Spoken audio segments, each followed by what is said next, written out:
నమస్తే, welcome to ప్రజా చైతన్యం. నేను మీ వారు. షర్మిల ఎత్తుకి జగన్ నిలబడతాడా? ఇప్పుడిదే రెండు తెలుగు రాష్ట్రాల్లో ఆసక్తి రేపుతున్న ప్రశ్న. నిజంగా షర్మిల ఎత్తుకి జగన్ నిలబడతాడంటే ఒకందుకు కూడా మొన్న ఓటమికి కారణమైన షర్మిల దీనిని నిలవరించుకున్నారు, దీనిని గెలిచారు అని కూడా చెప్పవచ్చు. దాదాపు కూడా ఫ్లాష్ బ్యాక్ వెళ్తే 2014 నుంచి కూడా జగన్మోహన్ రెడ్డి రాజకీయాల్లో ప్రత్యక్షంగా ఉన్నారు. అందుకంటే ముందు వైఎస్ చనిపోయిన తర్వాత కాంగ్రెస్ పార్టీతో విభేదాలు వచ్చిన తర్వాత జగన్మోహన్ రెడ్డి పార్టీని వేరుగా పెట్టుకున్నారు. ఆ తర్వాత కాంగ్రెస్ పార్టీ ఎఫ్ఐఆర్లో రాజశేఖర రెడ్డి పేరు నమోదు చేసిందంటూ కూడా జగన్మోహన్ రెడ్డి ఏ ఎత్తున ప్రచారం చేశారో అందరికీ కూడా విదితమే. ఆ తర్వాత షర్మిల జగన్మోహన్ రెడ్డి జైలుకి వెళ్ళిన తర్వాత షర్మిల జగన్మోహన్ రెడ్డికి కానీ, అదేవిధంగా జగన్మోహన్ రెడ్డి కుటుంబానికి కూడా జగన్మోహన్ రెడ్డి కుటుంబం ఏ విధంగా అందరూ కూడా అండగా నిలబడ్డారో మనందరికీ తెలుసు. ఆ తర్వాత జగన్మోహన్ రెడ్డి బయటకు వచ్చిన తర్వాత ఇక పార్టీని వేరుగా పెట్టిన తర్వాత షర్మిల కానీ విజయమ్మ కానీ అందరూ కూడా వాళ్ళందరికీ కూడా సపోర్ట్గా ఉన్నారు. ఆ తర్వాత కొద్ది విభేదాల కారణం తర్వాత పార్టీలో కానీ అదేవిధంగా కుటుంబంలో కానీ కొన్ని మనస్పర్ధలు రావడం అనేది సహసిద్ధంగా మారింది. ఆ తర్వాత షర్మిల వెళ్ళిపోయారు. ఆ తర్వాత షర్మిల వెరిపై కాంగ్రెస్ పార్టీని సపరేట్గా కాంగ్రెస్ పార్టీని బలం పుంజుకోవాలని చెప్పి ఆలోచనలు ఉన్న నేపథ్యంలోనే అటు తెలంగాణలోకి వెళ్ళి తన తండ్రి పేరు మీద సొంత పార్టీ పెట్టుకుంది. ఆ తర్వాత ఆ పార్టీని కూడా మూసేసి ఆ తర్వాత దాన్ని విలీనం చేసింది తెలంగాణలో. ఇప్పుడు అదే కాంగ్రెస్ పార్టీని ఇప్పుడు ఆంధ్రప్రదేశ్లో శాసిస్తుంది. దీన్ని రాజకీయంగా మలుచుకునేందుకు కాంగ్రెస్ పార్టీ కూడా సాయశక్తులు అన్ని ప్రయత్నిస్తూనే ఉంది. ఇక షర్మిలను కూడా ఒక అస్త్రంగా మార్చుకునే ప్రయత్నం చేస్తుంది. ఇప్పుడు షర్మిల తన తండ్రి యొక్క జయంతి ఉత్సవాలని 75వ జయంతి ఉత్సవాలను కూడా తను ఒక అస్త్రంగా మార్చుకుని కాంగ్రెస్ పార్టీకి ఒక అస్త్రంగా మార్చుకునే దిశగా అయితే అడుగులు వేస్తుంది. సో ఇదే నేపథ్యంలోనే పక్క రాష్ట్రంలో ఉన్న సిద్ధరామయ్య సీఎంని, అదేవిధంగా డిప్యూటీ సీఎం శివకుమార్ని, అదేవిధంగా మన పక్కన ఉన్న తెలంగాణ రాష్ట్రమైన సీఎం రేవంత్ రెడ్డిని, డిప్యూటీ సీఎం బట్టి విక్రమార్కని, ఇంకా మిగిలిన ముఖ్య నేతల్ని, అదేవిధంగా ఆంధ్రప్రదేశ్లో వాక్చాతుర్యం కలిగిన ఉండవల్లిని కానీ మిగిలిన నేతలందరినీ కూడా ఇటు తెప్పించుకొని వాళ్ళ చేత మాట్లాడించడం, అదేవిధంగా షర్మిల ఎన్నో సాయక శక్తులు కాంగ్రెస్కి బలం పుంజేందుకు కూడా ప్రయత్నాలు చేస్తామనేది నిన్న సభలో మనం చూసాం.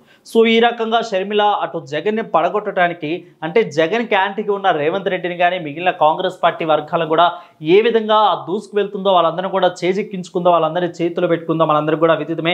సో అంటే షర్మిల చేస్తున్న పనికి అంటే కాంగ్రెస్కి ఇటు జగన్మోహన్ రెడ్డికి పడట్లేదు కాబట్టి ఏవైతే కుటుంబ విభేదాలు ఉన్నాయో వాటిలన్నింటిలో కూడా ఆ సమస్యలను కూడా ఒక ఆయుధంగా మలుచుకుని ఇటు కాంగ్రెస్ పార్టీతో అంటే జగన్కి విభేదంగా ఉన్న కాంగ్రెస్ పార్టీతో షర్మిల కలిపి జగన్మోహన్ రెడ్డిని పడగొట్టేందుకు కూడా ఎక్కువ సాయశక్తుల ప్రయత్నించింది. అది జరిగింది కూడా ఇప్పుడు 2024 ఎలక్షన్స్లో.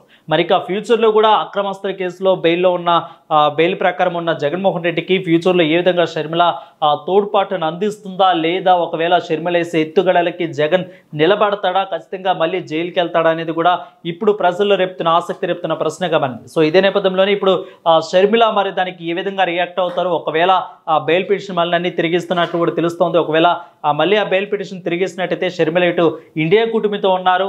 సో ఇండియా కూటమి నుంచి ఇటు షర్మిల జగన్కి ఏ విధంగా సపోర్ట్ ఇస్తారు, లేదంటే కుట్రపూరితంగానే ఒక అన్నగా చూడకుండా ఎప్పుడైతే పార్టీలో తన్ని ఎదిరించే మాటలు, బెదిరించే మాటలు, అదేవిధంగా తను ఎప్పుడైతే తన మీద ఒక వాక్చేతనంతో షర్మిల తన మీద ఎలాగైతే మాటల యుద్ధాన్ని దూసుకెళ్ళిందో అదేవిధంగానే రేపు కూడా అంటే 2024 నుంచి 29 వరకు కూడా దూసుకెళ్లి కార్యక్రమాన్ని మొదలు పెడతారా, తన వ్యూహాలు ఏంటి, ఏ విధంగా వ్యూహాలు రచిస్తున్నారు అనేది కూడా చూడాల్సిన ప్రశ్నలుగా మనకైతే మారుతున్నాయి. అదేవిధంగా షర్మిల ఏ విధమైన వ్యూహాత్మక మార్పులతో పార్టీలో కొత్త కార్యాచరణతో మొదలు పెడతారు. ఇక పార్టీలోకి చాలామంది నేతలు అయితే తీసుకునే ప్రయత్నం చేస్తున్నారు. ఇక వైసీపీ నుంచి దాదాపు 175 మంది ఎమ్మెల్యేలు, 25 మంది ఎంపీలో ఓడిపోయిన వాళ్ళని కానీ, అదేవిధంగా పార్టీ అసంతృప్తిలో ఉన్న వాళ్ళని జగన్మోహన్ రెడ్డి మీద, అదేవిధంగా సజ్జల రామకృష్ణారెడ్డి మీద ఎవరైతే అసంతృప్తిగా ఉండాలో వాళ్ళందరూ కూడా ఇటు కాంగ్రెస్ పార్టీలోకి జాయిన్ చేసుకునేందుకు కూడా షర్మిల ఆసక్తి రేపుతున్నట్లు కూడా తెలుస్తోంది. సో షర్మిల కూడా